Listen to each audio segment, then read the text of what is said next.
She had 9 games left to win the biggest match of her career, and she won every single one of them. Not most, not enough. All 9. That happened 6 days before she ever set foot in Toronto, and somehow it still wasn't the most important thing about her week. 2 days before she walked on a center court, the woman standing across the net from her had just done something almost nobody saw coming. She had taken a Wimbledon champion apart, clawed back from 5 games down, and won 12 of the final 14 games of the match. So when Alexandra Eala arrived for her round of 16 showdown against Caty McNally, riding a 7-match winning streak that had already rewritten her country's tennis history, she wasn't just facing an opponent. She was facing momentum itself, wearing another player's body. And her own body was running on fumes nobody could see from the stands. 6 consecutive victories in 9 days, across 2 cities, 2 tournaments, and a physical toll that should have caught up with her by now. It didn't.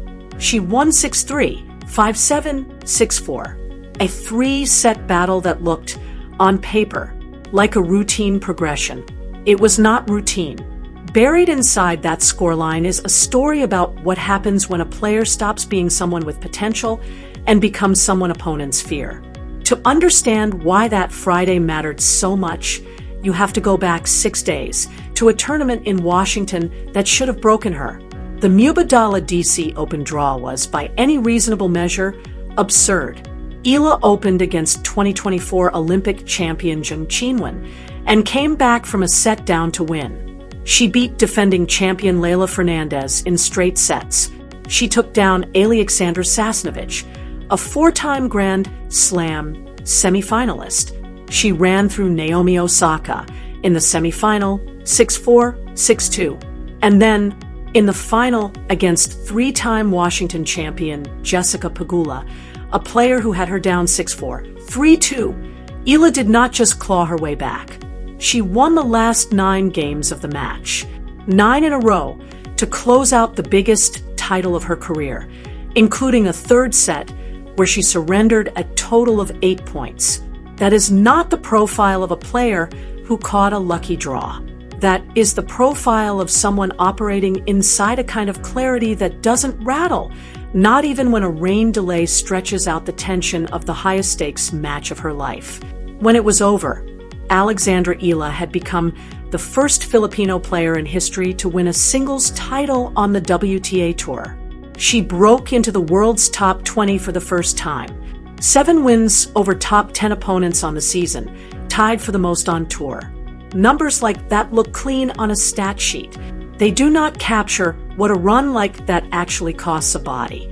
Because 2 days after lifting that trophy, she was on a plane to Toronto, walking into a WTA 1000 event with a 96-player field, and a draw that only got harder from there. Her first match was against Alicia Parks, the same player who had beaten her at the Australian Open back in January, after Eala led 6-love in the first set and then completely lost her grip on the match. This time was different, but not easy. She took the first set 6-1, clean and controlled, then watched her level dip hard in the second, saving break point after break point in a game that nearly slipped away entirely before she reset and closed it out 6-2 in the third. She survived, but that dip, that sudden loss of rhythm against a dangerous opponent, was a warning sign that something more difficult was coming. Which brings us to Katy McNally, a player who deserves far more attention than she gets.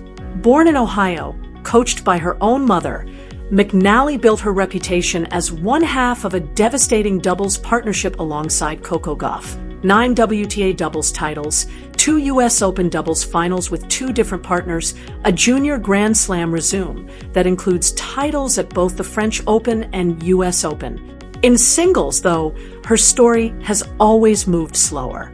She had never won a tour-level singles title.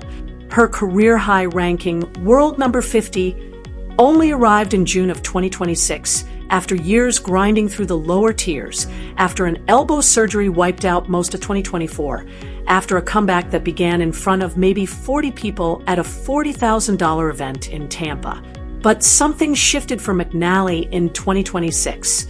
a fourth-round run at the Madrid Open, including her first ever win over a top 10 player, a second-round appearance at Roland Garros, a first for her career, another title on the WTA 125 circuit during the grass season, and then Toronto, where she produced the best win of her life, a total dismantling of the newly crowned Wimbledon champion. Down 5-1 in that first set, McNally saved 2 set points, stole the tiebreak 7-5, and then blitzed through the second set 6-1.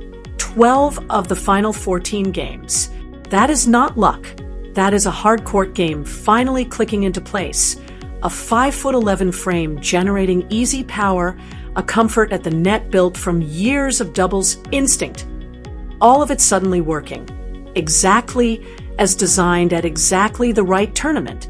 So when these two players walked out onto center court, there was no history between them to lean on. No prior meetings. No tactical blueprint. A blank slate, which sounds neutral.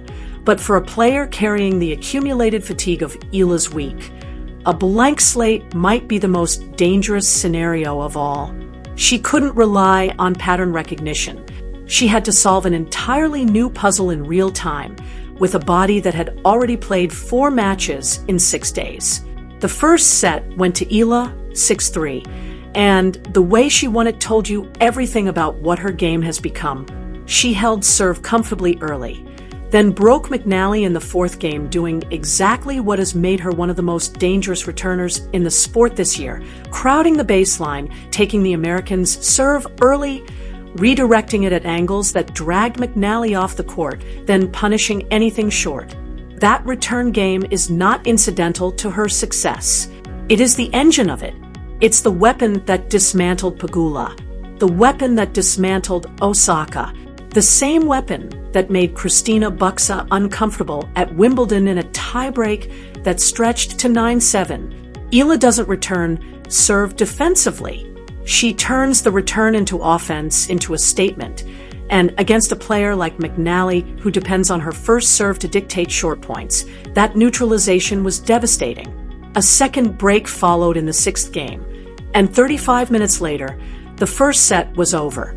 It looked, in that moment, like a straight set's formality. It wasn't.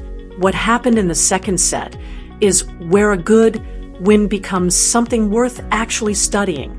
McNally adjusted.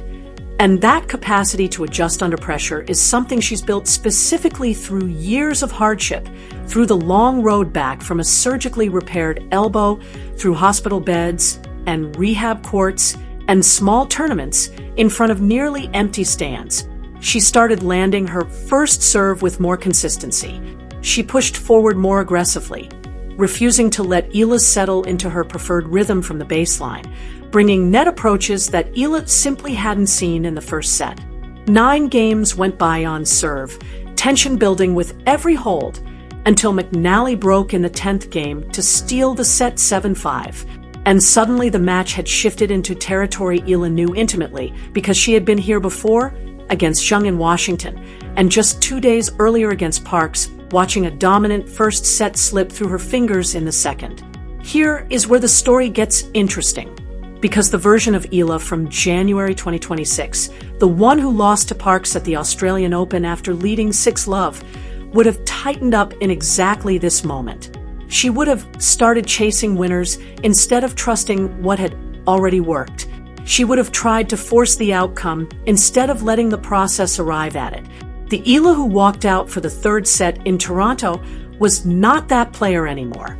This is a season that has included brutal setbacks. A 6-2, 6-love demolition by Noskova at Indian Wells, a first-round qualifying exit at Roland Garros, a straight sets defeat to Iva Jovic at a WTA 125 event. Those losses left scar tissue. And scar tissue, it turns out, teaches patience in ways victories never do. Eala broke early in the 3rd, set to go up 2-love. McNally broke straight back to level it at 2-all. The exact kind of counterpunch that had defined her entire tournament, the same relentlessness that clawed her back from 5-1 down against Noskova.